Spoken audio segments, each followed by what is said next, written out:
అందరికీ ప్రభు పేరిట వందనాలండి. మరి ఇంకో కొత్త ఆదివారం రోజున మరి దేవుడు మనల్ని ఈ విధంగా నడిపించిన విధానానికి ప్రభుకి వందనాలు తెలుపుకుంటున్నాను. మరి కొత్త ఆదివారం రోజున మనం ఎప్పటిలాగానే చిన్న ప్రార్థన చేసుకుని పాట పాడుకుని మరి వాక్యధ్యానం చేసుకుందాం. ముందుగా ప్రార్థన చేసుకుందాం. పరలోకమందున మా తండ్రి, నీ ఘనమైన నామమున లెక్కలేని వందనాలు, స్తుతులు, స్తోత్రాలైన ప్రభు. నాయన మరి ఈ ఆదివారం రోజున నాయన మేము తిరిగి కలుసుకునే అవకాశం ఇచ్చిన మీకు వందనాలు తండ్రి. లాస్ట్ వీక్ అంతట్లో నాయన తోడుండి సహాయం చేసిన మీకే వందనాలు తండ్రి ప్రభా. నాయన తండ్రి మరి ఈరోజు నాయన వాక్యం చెప్పుచుండగా నాతో మీరు మాట్లాడండి. వినుట వల్ల విశ్వాసం పెరుగుతుంది అన్నట్టు నాయన ప్రతి ఒక్క బిడ్డ, ఇక్కడ వచ్చిన ప్రతి ఒక్క బిడ్డకు, ఆన్లైన్లో చూసిన ప్రతి ఒక్క బిడ్డ నాయన మరి మీ వాక్యాన్ని విని దానికి అనుసారంగా నడుచుకుని కృపణ కోరుకుంటున్నాను నాయన. అదేవిధంగా నాయన మేమైనా తెలిసి తప్పులు క్షమించమని నాయన మీకే మహిమ ఘనత చెల్లించుకుంటూ చిన్ని ప్రార్థన నజరేయుడైన యేసునామమున పెట్టుకున్నాం తండ్రి, ఆమేన్. ఒక పాట పాడుకుందామండి. అందరు చప్పట్లు కొడుతూ పాట పాడదాం. ఎన్ని తలచినా ఏది అడిగినా జరిగేది నీ చిత్తమే. yes lord, hallelujah. ఎన్ని తలచినా ఏది అడిగినా జరిగేది నీ చిత్తమే ప్రభువా, జరిగేది నీ చిత్తమే. నీ వాక్కుకై వేచియుంటిని, మా ప్రార్థన ఆలకించుమా ప్రభువా, నా ప్రార్థన ఆలకించుమా. ఎన్ని తలచినా ఏది అడిగినా జరిగేది నీ చిత్తమే ప్రభువా, జరిగేది నీ చిత్తమే. వాక్కుకై వేచియుండివి, నా ప్రార్థన ఆలకించుమా ప్రభువా, నా ప్రార్థన ఆలకించుమా. Hallelujah, hallelujah. yes lord jesus, thank you jesus. నాయనా ఎన్ని కలిసిన నాయన తండ్రి ప్రభా, నాయన మా ఆలోచన ప్రార్థన, మీ ఆలోచన, మీ తలంపు మాకు ముఖ్యం తండ్రి ప్రభా. నాయన తండ్రి మీ చిత్తం జరిగే కృపంగా కోరుకుంటాం నాయన తండ్రి. నాయన హల్లెలూయా, హల్లెలూయా, హల్లెలూయా.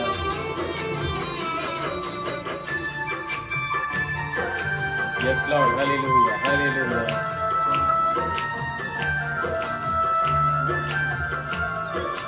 నా ఇంటి దీపం నీవే అని తెలిసి, నా హృదయం నీ కొరకే పదిలపరచితి.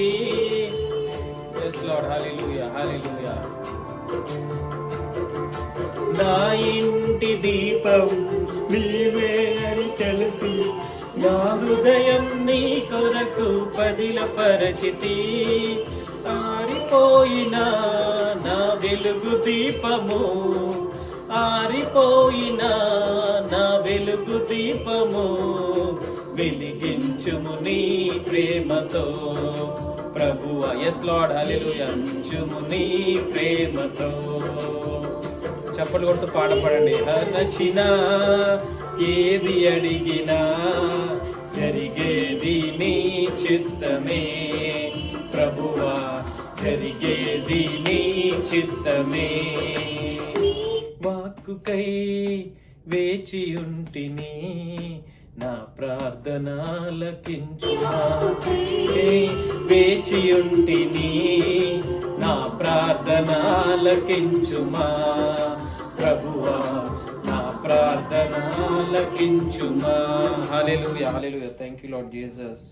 తండ్రి యేసు రక్తమే జయం, శిలువ రక్తమే జయం తండ్రి. మరి ఈరోజు వాక్య ధ్యానం చేసుకుందామండి. మరి ఒక చిన్న వాక్యం మనం చదువుకుని దాన్ని అది చేసుకుందాం. మనం చిన్న వాక్య ధ్యానం చేసుకుందాం ఈరోజు.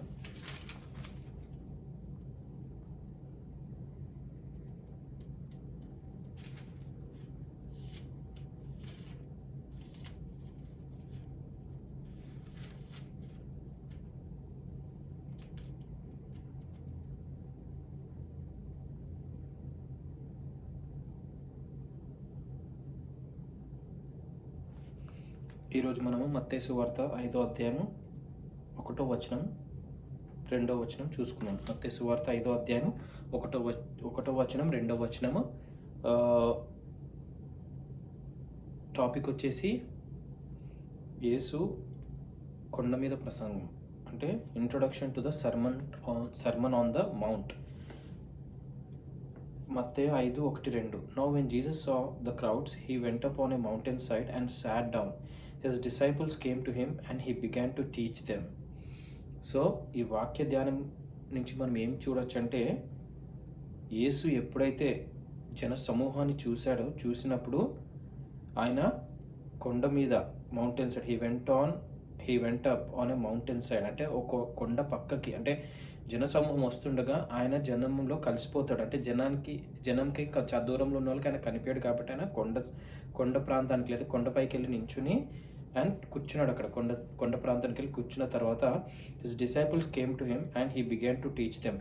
ఎప్పుడైతే తన శిష్యులు కూడా ఆ పక్కకి ముందుకు వచ్చి నించున్నాడో తర్వాత ఆయన సువార్త ప్రకటన మొదలు పెట్టాడంట. మరి మనం ఈ వాక్యం నుంచి ఏం ధ్యానించుకోవాలంటే చాలా అంశాలు మరి వాక్యం నుంచి ఈ రెండు వచనాల నుంచి మనము చాలా అంశాలు నేర్చుకోవచ్చండి. ఒకటి ఏంటంటే, యేసు జన సమూహాన్ని చూసిన తర్వాత భయపడలేదు. యేసు ముందుగా జన సమూహాన్ని చూసినప్పుడు యేసు భయపడలేదు, బెదరలేదు, చెదలేదు. ఎందుకంటే ఆయన పరలోకమందున్న తండ్రి, ఆయన తండ్రి కుమారుడుగా ఈ భూలోకంలోకి మన పాప క్షమాపణకై వచ్చాడు కాబట్టి ఆయన జనసమూహాన్ని చూసి భయపడలేదు. ఆయన ఏం చేశాడంటే కొండపైకి ఒక మౌంటైన్ సైడ్కి ఒక కొండ పక్కన సైడ్కి వెళ్ళి అక్కడ కూర్చున్నాడంట. అంటే ఒక రాళ్ళు ఉంటాయి కదా, మనం చూసినట్లయితే కొండ ప్రాంతంలో రాళ్ళు ఉంటాయి, రప్పలు ఉంటాయి.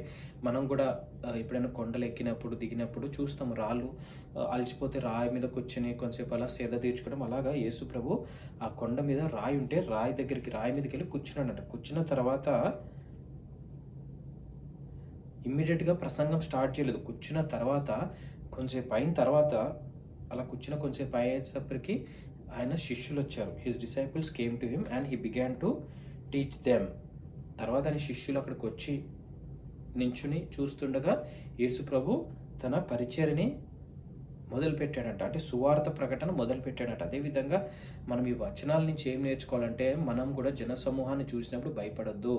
మనం జనసమూహాన్ని చూసినప్పుడు పరలోకమందు తండ్రిని వేడుకోవాలి, ప్రార్థించాలి. వాళ్ళకి ఏ విధంగా మనము సువార్త ప్రకటించగలుగుతామో, ఆయన సువార్త మీకు మహిమకరంగా మేము ఏ విధంగా సువార్త ప్రకటించగలుగుతామని మమ్మల్ని మేము ఆలోచించుకునేటట్టు మనం చేసుకోవాలి. దాంతోపాటు మనం జనసమూహానికి సువార్త ప్రకటించి వాళ్ళు దేవుడిలో ఎలా ఉండాలి, ఎలా నడవాలి, దేవుడు అంటే ఎవరు, ఏ విధంగా మరి వాళ్ళు దేవుడిలో మరి దేవుడు వాక్యానుసారంగా ఎలా నడవకెళ్తారు, ఎలా నడవాలని మనం దేవుని ఆజ్ఞలను వాళ్ళకి బోధించాలి అని మనము దేవుని వాక్యం సెలవిస్తుంది. సో యేసు ప్రభు ఆ విధంగా జనసమూహాన్ని చూసిన తర్వాత ఆయన వాళ్ళకి బోధన చేశాడంట. ఇది కొండ మీద ప్రసంగం, ఇంట్రొడక్షన్. ఇది కొండ మీద ఎన్నో ప్రసంగాలు చేశాడు, కానీ ప్రభు ఇది ఇంట్రొడక్షన్, జస్ట్ ఎలా చేయాలి ఏంది అన్నట్టు.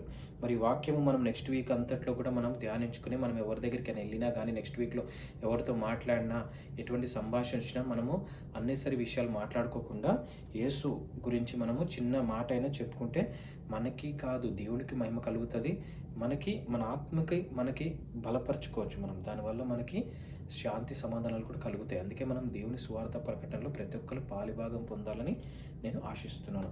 ఈ చిన్ని వాక్యం దేవుడు దీవించిన గాక. ఆమేన్. పరలోకమందున మా తండ్రి, నీ ఘనమైన నామమున లెక్కలేని వందనాలు, స్తుతులు, స్తోత్రాలైన ప్రభా.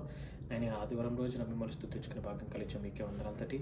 మరి నేను మత్తయి సువార్త 5వ అధ్యాయం 1-2 వచనాలు చూసాము. ఏ విధంగా అయితే మీరు బోధన స్టార్ట్ పెట్టారో నాయన, మరి ఆ విధంగా జనసమూహాన్ని చూసి నేను బోధించడం స్టార్ట్ పెట్టారు. ఆ విధంగా నేను మేము కూడా జనసమూహం వచ్చినప్పుడు, జనాలు ఉన్నప్పుడు పరిశుద్ధాత్మతో నిండి మీకు ప్రార్థించుకుని పరిశుద్ధాత్మతో నిండి బోధించే కృపను కోరుకుంటున్నాను. నేను తండ్రి ప్రభా, నాలో ప్రతి ఒక్క బిడ్డలో ధైర్యాన్ని ఇవ్వండి, పరిశుద్ధాత్మ నింపుదల దయచేయండి. మేము ఎటువంటి పాపాలు చేసి క్షమించమని కోరుకుంటూ, మేము మహిమకరంగా వారమంతట్లో ముందుకెళ్ళి కృపను కోరుకుంటూ ఈ చిన్న ప్రార్థన నజరేయుడైన యేసు నామమున అడిగినాం తండ్రి. ఆమేన్. Thank you. అందరికీ షలోమ్. Thank you.